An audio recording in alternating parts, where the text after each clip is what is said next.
প্রশ্ন 1 নিচের চিত্রে f is a function from x into mx plus c। এটাকে দেওয়া আছে এইভাবে f of x equals mx plus c। এখানে mx plus c হলো ডিপেন্ডেন্ট ভ্যারিয়েবল y এবং ফার্স্ট ব্র্যাকেটের মধ্যে x হলো এখানে ইন্ডিপেন্ডেন্ট বা স্বাধীন চলক, that means y is a function of x দেওয়া আছে। তো y এবং x কে চলক রেখে আমার মান বের করতে হবে m এবং c এর মান। সেই কন্ডিশনের জন্য এখানে স্ট্রাকচারালি দেওয়া আছে 2 হলো অবজেক্ট বা বস্তু বা প্রাক প্রতিবিম্ব এবং তার কারেসপন্ডিং ইমেজ বা প্রতিবিম্বের মান 7 একবার দেওয়া আছে। আরেকবার 4 হলো অবজেক্ট বা বস্তু বা x প্রাক প্রতিবিম্ব, তার কারেসপন্ডিং y এর মান বা প্রতিবিম্ব দেওয়া আছে -1। তো সেটা আমরা এই কন্ডিশনে যদি বসিয়ে দেই তাহলে এই 2 অবজেক্ট x এর মানের জন্য y এর মান 7, অর্থাৎ y এর পরিবর্তে যদি আমি 7 বসিয়ে দেই, ডানে এখানে m এর সাথে গুণ থাকবে x এর মান সেক্ষেত্রে কত 2, তার মানে 2m প্লাস c একবার দেওয়া আছে 7। আর একবার যখন x এর মান 4, x এর মান 4 বলতে এখানে x এর মান যদি আমি বসিয়ে দেই তাহলে 4m c থাক এবং সেই 4x এর মানের জন্য প্রতিবিম্ব দেওয়া আছে -1। তো -1 থাকবে বামে। এই দুইটা ইকুয়েশনকে সলভ করলে আমরা m এবং c এর মান পেয়ে যাব। যাই হোক m এর মান মনে হয় হচ্ছে -4 এবং c এর মান পাওয়া যাবে 15। এটাই আমরা এখন মূল সমীকরণে লিখে বলতে পারবো f of x equals m এর মান -4 মানে -4x plus 15। এটা হলো এর কারেসপন্ডিং ফাংশন, আমরা ইজিলি বের করতে পারবো। সেটা এখানে দেখানো হয়েছে এই ঘটনাগুলো, সেখানে ডেসক্রিপশন দেওয়া। তো এই ফাংশনটা f of x equals -4x plus 15 এটা ওয়ান অন ফাংশন হবে কিনা সেটা তো আগের ইতিহাস, অর্থাৎ f of x1 এগুলি অল্টারনেটিভলি ডিটেইলস বলা হয়েছে। f of x2 যদি হয় সেখান থেকে x1 এর জন্য ডিস্টিংক্ট ইউনিক মান x2 ই আসতে হবে, অন্যথায় সেটি ওয়ান অন ফাংশন হবে না।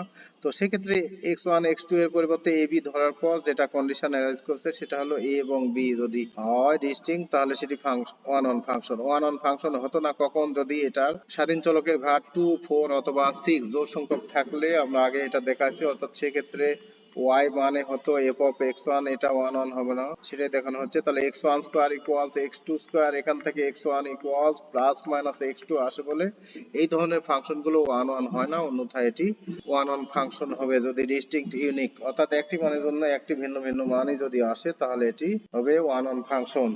আর একটা গুরুত্বপূর্ণ কোশ্চেন এখানে f of x equals 3x minus 1, এটা লেখে চিত্রে অঙ্কন করতে হবে, গ্রাফ অঙ্কন করতে হবে এবং সেটার ইনভার্স সহ একই গ্রাফ পেপারে। তো সেটা আমরা এখানে যদি করি, যেমন এখানে x এর মানের জন্য y এর মান নিয়ে আমরা একটা টেবিল সারণী তৈরি করলাম। তো এখানে যদি কন্ডিশন দেওয়া ছিল যে x এর মান -2 থেকে +2 এর মধ্যে হবে, তাহলে আমরা প্রান্তীয় মানই দিব। -2 এর জন্য x এর মান বসিয়ে দিয়ে y এর কারেসপন্ডিং মান এটা এবং আপার লিমিট 2 এর জন্য y এর কারেসপন্ডিং মান এটা পাইলাম। তাহলে এই দুইটা ক্রমজোড়ের জন্য প্রথম অরিজিনাল ফাংশন f কে যদি আমরা প্লট করি সেটা হবে যেমন -2 সাপোজ 1 2, ঠিক ওইভাবে -7 চলে আসতেছে এখানে। সাপোজ এই বিন্দুটা হলো -2, -7, এই একটা বিন্দু আর একটা বিন্দু +2, 5, +2, +5 ধরে নিলাম এই বিন্দুটা হলো +2,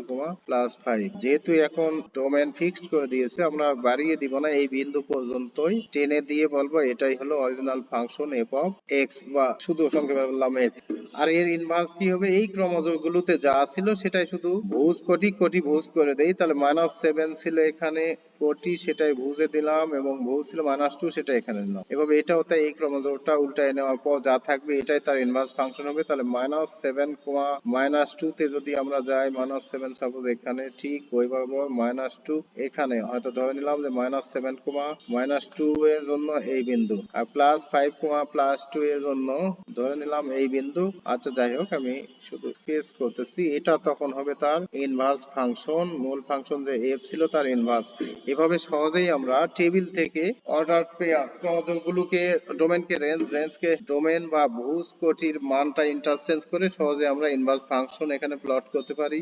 আর অ্যালজেব্রিক্যালি যদি আমরা এটাকে ইনভার্স ফাংশন দেখাই করতে যাই তাহলে এখানে অনেক কিছু বেসিক আসবে। সেটা হলো তাহলে মূল ফাংশনটা কোথায় ছিল সেখানকার প্রেক্ষিতে আমাদের কিছু কাজ করতে হবে। সেই কাজটা কি, মূল ফাংশন ছিল এখানে, মূল ফাংশন ছিল y ইকুয়ালস এই যেটা মূল ফাংশন 3x মাইনাস 1। তো এটা টেবিল থেকে একবার x এর মান 0 একবার y এর মান 0 নিয়ে আমরা তো সহজে মূল ফাংশন f অফ x কে আমরা প্লট করতেই পারি। ইনভার্সের জন্য আগের ইতিহাস, অর্থাৎ ইনভার্স করতে হলে x গুলো বামে থাকবে, তো সেটা করতে গিয়ে x এক পক্ষে নিলাম, y সহ ধ্রুবক পদ অপর পক্ষে নিলাম, x কে সিঙ্গেল অবস্থা করতে গিয়ে 1/3 অফ y প্লাস 1 এটা ডানে থাকে। অর্থাৎ এখন কি হবে, x is a function of y, অর্থাৎ স্বাধীন চলক y হয়ে গেছে, যার কারণে এটাকে বলতে পারবো f অফ y। কিন্তু আমার ইনভার্স দরকার, তাহলে ইনভার্স ফাংশন নেওয়ার সাথে সাথে স্বাধীন চলক x রিপ্লেস করতে হবে, যার কারণে যেখানে যেখানে y আছে সেখানে x দ্বারা রিপ্লেস করলাম।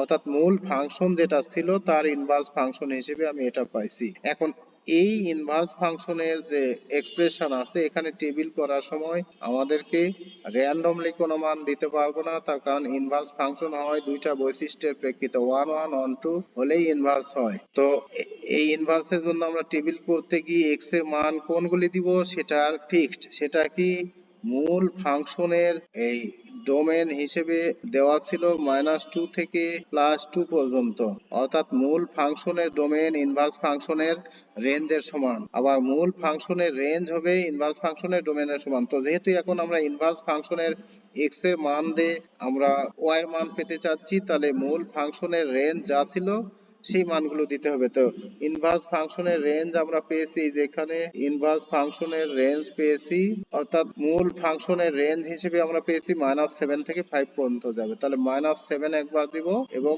5 একবার দিব, দিয়ে দুইটা মান আমরা নিব। অর্থাৎ ইনভার্স ফাংশন যেটা থাকবে সেই ইনভার্স ফাংশনের রেঞ্জ মূল ফাংশনের ডোমেনের সমান, আর মূল ফাংশনের ডোমেন হবে ইনভার্স ফাংশনের রেঞ্জের সমান। তো ইনভার্স ফাংশনের যেহেতু আমার ডোমেন দরকার, তাহলে ইনভার্স ফাংশনের ডোমেন পাবো কোথায় থেকে, মূল ফাংশনের রেঞ্জ থেকে। আর মূল ফাংশনের রেঞ্জ কোথায় কোথায় যাবে, এই যে -7 থেকে স্টার্ট হয়ে 5 এ গিয়ে স্টপ হয়ে, এভাবে আমরা করতে পারি।